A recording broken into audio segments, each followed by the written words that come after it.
केन्द्रापड़ा जिला डेराबिस ब्लॉक जौरा बारीमूल पंचायतर खाननगर गाँव में महिमा तारक क्षेत्र को पर्यटन स्थल मान्यता देवाई दाबी हो आसुछि। द्वितीय जोरंदा कहु पीठ को शह शह लोक आसुथिले भी आवश्यक सुविधा सुजोग मिलु न असंतोष लगी रही।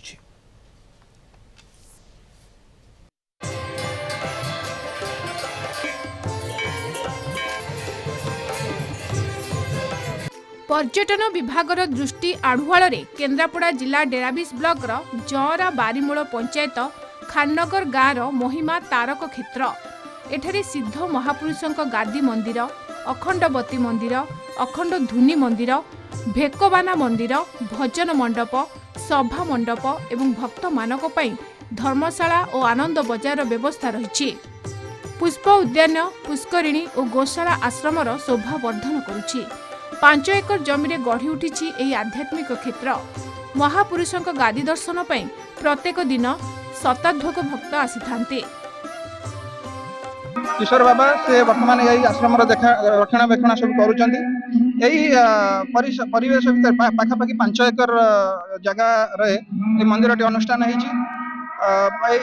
मंदिर भितर 5 एकर जगह भितर तारक बाबा मंदिर अच्छी, आउ 3-4 मंदिर अच्छी, गोशाला अच्छी, भजन मंडप अच्छी, आनंद बजार अच्छी, एमती विभिन्न प्रकार रखा जाइए। तेणु ये 118-20 वर्षर अनुष्ठान हेले पाखापाखि केन्द्रापड़ा, कटक, जाजपुर पाखापाखि 3-4 जिला एभली गोटे महिमा प्रचारक धर्म अनुष्ठान नहीं आज पर्यंत।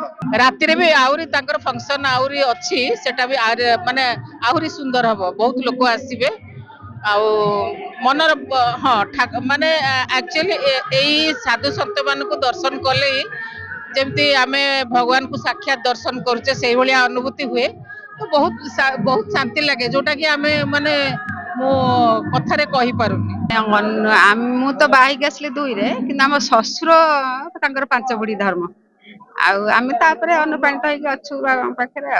बाबा आमर सब किछि आमर पूजा पाठ एमती किछि आमर नाही। आम घरे आमर सब किछि बाबा टुंगी अच्छी। कटक आम घर एठी भी नरहरपुर आम घर आमर 2 पड़े भी टुंगी अच्छी।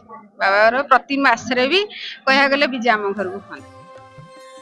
1907 प्रतिष्ठित यह आश्रम अवधूत किशोर बाबा नेतृत्व में तारक बाबा पुण्यतिथि पालन करा जायथिला। कार्यक्रम में जोग देवाई केन्द्रापड़ा जिलापाल आसीथिबा बेले महिमा तारक क्षेत्र को पर्यटन स्थली मान्यता देवाई अंचलवासी पक्षर पुनर्बार दाबीपत्र प्रदान करा जायछि। अलेख धर्मर मूल स्थान कहले एटा चले। भीमभूइंकर पट्टशिष्य थे मनोहर बाबा। मनोहर बाबा पट्टशिष्य तारेश्वर बाबा। तारेश्वर बाबा पट्टशिष्य होउछन्ति किशोर बाबा जे कि एबे अछन्ति ए जागार महंत अछन्ति। बहुत पुराना बहुत पुरातन मठ ये। अलेख सनातन धर्मर अलेख धर्म होउछि मुख्य मूलदुआ जे कि सनातन धर्म को बंचाई रखिछि। एडे बड़ जगह आमे कलेक्टर महोदय को अनुरोध करिवु जे पर्यटन स्थली भाव में एटा को गोटे मान्यता दिया जाऊ। आगुरु बहुत थर लिखित आकार दिया जाइछि, कौनसी फलप्रद हैनी। आज होची मोर गुरुदेव जे थिले ब्रह्मवधू तारक चंद्र बाबा आज शून्य दिवस। 2010 मसीह यही अगस्ट 1 तारिख दिन ब्रह्मलीन हेले। ये जगह 1907 मसीहा पाखरु ये सिद्ध मनोहर बाबा थिले। से ये धर्म स्थापन करी ये समाधिस्थ 1942 मसीह कले। तापर गुरुदेव जी 1907 मसीह 10 मसीहा 2010 मसीह से ये देहावसान है।